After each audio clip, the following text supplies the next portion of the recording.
ஒரு செவ்வக வடிவிலான பக்கத்தில் 24 சதுர சென்டிமீட்டர் அளவிற்கு அச்சிடப்பட்டுள்ளது. ஓகே, ஸோ இதான் வந்து நமக்கு அச்சிடப்பட்ட அந்த 24 சதுர சென்டிமீட்டர் பரப்பு. இதான் வந்து நம்மளுடைய மொத்த காகிதம் அப்படின்னு எடுத்துக்கலாம். மேற்புற மற்றும் கீழ்ப்புற ஓரங்கள் 1.5 சென்டிமீட்டர் அளவிலும். ஸோ இந்த டிஸ்டன்ஸ் வந்து 1.5, இந்த டிஸ்டன்ஸ் என்னது நமக்கு 1.5.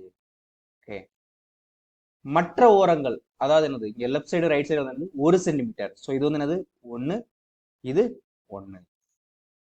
ஸோ இப்படி இருந்ததுன்னா காகித பக்கத்தின் குறைந்த பரப்பளவிற்கு அதனுடைய நீளம் என்ன, அகலம் என்ன அப்படின்னு சொல்லி கேட்டிருக்கிறாங்க. ஓகே, ஸோ இப்போ வந்து என்னது நம்ம வந்து கணக்கு ஸ்டார்ட் பண்ணலாம். அதுக்கு முன்னாடி என்னது இங்கே வந்து என்னது இந்த அச்சிடப்பட்ட பகுதியினுடைய நீளத்தை வந்து எக்ஸ்ன்னு எடுத்துக்கலாம், அதனுடைய அகலத்தை வந்து ஒய் அப்படின்னு எடுத்துக்கலாம். ஸோ அதை வந்து இங்கே நான் எழுதியிருக்கிறேன் நான். இப்போ நமக்கு தேவை என்ன, காகித பக்கத்தினுடைய நீள அகலங்கள் தான் தேவை. ஸோ அதை எழுதிக்கலாம். காகித பக்கத்தின் நீளம் வந்து என்னது, இது ஒரு எக்ஸ், இது வந்து என்னது 1, இது ஒரு 1. ஸோ என்னது X plus 1 plus 1 is equal to x plus 2. Okay, so அதனுடைய அகலம் வந்து எப்படி இருக்கும், அகலம் வந்து என்னது இது ஒய், இங்கே ஒரு 1.5, இங்கே ஒரு 1.5. So y plus 1.5 plus 1.5 is equal to y plus 3. Okay, so இதான் நமக்கு தேவையான நீளம், இதுதான் நமக்கு தேவையான அகலம். ஓகே, ஸோ நமக்கு என்னது குறைந்த பரப்பளவிற்கு. ஸோ அப்போ நமக்கு என்ன தேவை வந்து பரப்பு தேவை. ஸோ அதை வந்து நான் என்ன எடுத்துக்கிறேன் அப்படின்னா வந்து எஃப் ஆஃப் எக்ஸ் அப்படின்னு எடுத்துக்கிறேன். ஓகே, ஸோ பரப்பளவு ஃபார்முலா என்னது நீளம் இன்ட்டு அகலம். ஸோ எஃப் ஆஃப் எக்ஸுங்கிற என்னது எக்ஸ் பிளஸ் 2 பெருக்கல் ஒய் பிளஸ் 3. ஓகே, ஸோ நமக்கு எப்பயுமே என்னது சார்பு வந்து எக்ஸில் மட்டும் தான் இருக்கணும். ஸோ ஒய்யை வந்து காலி பண்ணணும்.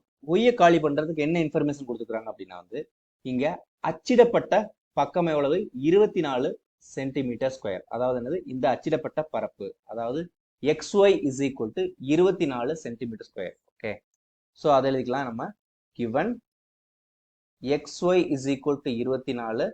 ஸோ அதுல இருந்து நமக்கு என்ன கிடைக்கும் வந்து y is equal to 24 by X.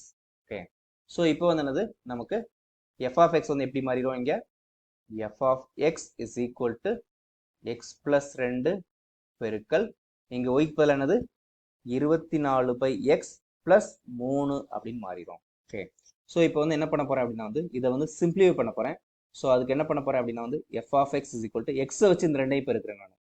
So அப்போ என்னது ஃபர்ஸ்ட் 24,000, ஏன்னா எக்ஸ் எக்ஸ் கேன்சல் ஆயிரும், பிளஸ் இங்கே வந்து என்னது 3x. ஓகே, அதுக்கப்புறம் பிளஸ் இந்த ரெண்டை வச்சு இந்த ரெண்டு டைம் பெருக்கிறேன் நான்.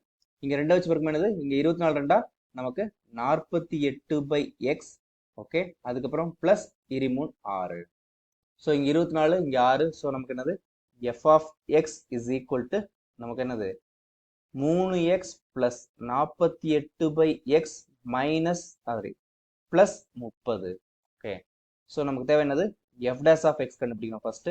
So f dash of x 3x differentiate பண்ணும்போது எனக்கு 3 கிடைக்கும். Okay, plus 48, 1 by x differentiate பண்ணும்போது என்ன கிடைக்கும், மைனஸ் 1 பை எக்ஸ் ஸ்கொயர் கிடைக்கும். 30 டிஃபரன்ஷியேட் பண்ணும்போது அது மாறிலி உறுப்புங்கிறனால 0 கிடைக்கும். So plus 0.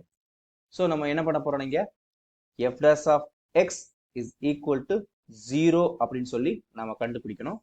ஓகே, அப்படி கண்டுபிடிக்கணும் நமக்கு என்ன கிடைக்குது, இங்க 3 minus 48 by x square is equal to 0. Okay, so அப்போ வந்து என்னது 3 is equal to 48 by x square.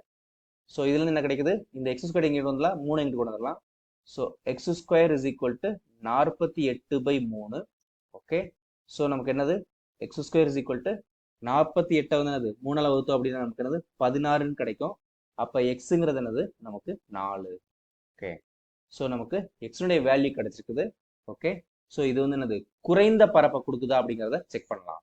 அதுக்கு நம்ம என்ன பண்ணுவோம், எஃப் டபுள் டேஷ் கண்டுபிடிப்போம். ஓகே, ஸோ அதாவது இரண்டாவது வகைக்கெழு f double dash of x is equal to இதான் வந்து என்னது நமக்கு சிம்பிளிஃபை பண்ண f dash of x. So 3 வந்து டிஃபரன்ஷியேட் பண்ணும்போது நமக்கு என்ன கிடைக்கும், நமக்கு 0 கிடைக்கும். அதுக்கப்புறம் இங்க மைனஸ் 48 இருக்குது. ஓகே, அதுக்கப்புறம் 1 பை எக்ஸ் ஸ்கொயர் டிஃபரன்ஷியேட் பண்ணா என்ன கிடைக்கும், நமக்கு மைனஸ் 2 பை எக்ஸ் கியூப் அப்படின்னு கிடைக்கும். Okay, so this is equal to இங்க 48 ரெண்டானது நமக்கு 96 divided by x cube. Okay, so நமக்கு இங்க மைனஸ் மைனஸ் பிளஸ்ஸா மாறிடும். நமக்கு தேவை என்னது எஃப் டபுள் டேஷ் ஆஃப் 4 தான் கண்டுபிடிக்கணும். ஸோ 96 டிவைட் பை 4/3 அடுக்கு. ஓகே, இதுவும் மிகையன், இதுவும் மிகையன், அதனால மொத்தமா இது வந்து மிகையன். ஸோ அதனால x = 4 தான் நமக்கு தேவையான குறைந்த பரப்பளவிற்குரிய அந்த நீளம். ஸோ அதை இங்கே எழுதியாச்சு. இப்போ நம்ம என்ன பண்ணணும், y கண்டுபிடிக்கணும். ஸோ நமக்கு என்ன தெரியும், xy வந்து என்னது 24 அப்படின்னு தெரியும்.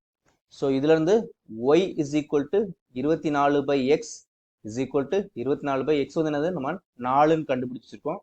ஸோ நமக்கு 24 4 வகுத்தோம் அப்படின்னானது நமக்கு 6 அப்படின்னு கிடைக்கும். ஸோ இதுல என்னது, y = 6. ஓகே, ஸோ நமக்கு தேவை இந்த எக்ஸோ இந்த ஒய்யோ கிடையாது.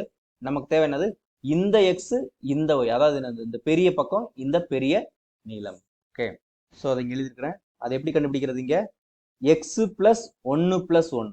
ஓகே, எக்ஸுங்கிறது என்னது, நமக்கு 4 + 1 + 1, கமா அதுக்கப்புறம் இங்க வந்து என்னது, y + 1.5 + 1.5. ஸோ ஒய்ங்கிறது என்னது 6 + 1.5 + 1.5. So this is equal to நமக்கு என்னது 6, அலகு வந்து என்னது சென்டிமீட்டர். So 6 centimetre. இது வந்து என்னது 1.5 1.5 3 6 9. So 9 centimetre. ஓகே, ஸோ இதுதான் நம்ம கண்டுபிடிக்க வேண்டிய காகித பக்கத்தின் குறைந்த பரப்பிற்கான நீள அகலங்கள். ஓகே, ஸோ அதுதான் வந்து கண்டுபிடிக்க சொல்லியிருக்காங்க. அதை நாம கண்டுபிடிச்சிட்டோம்.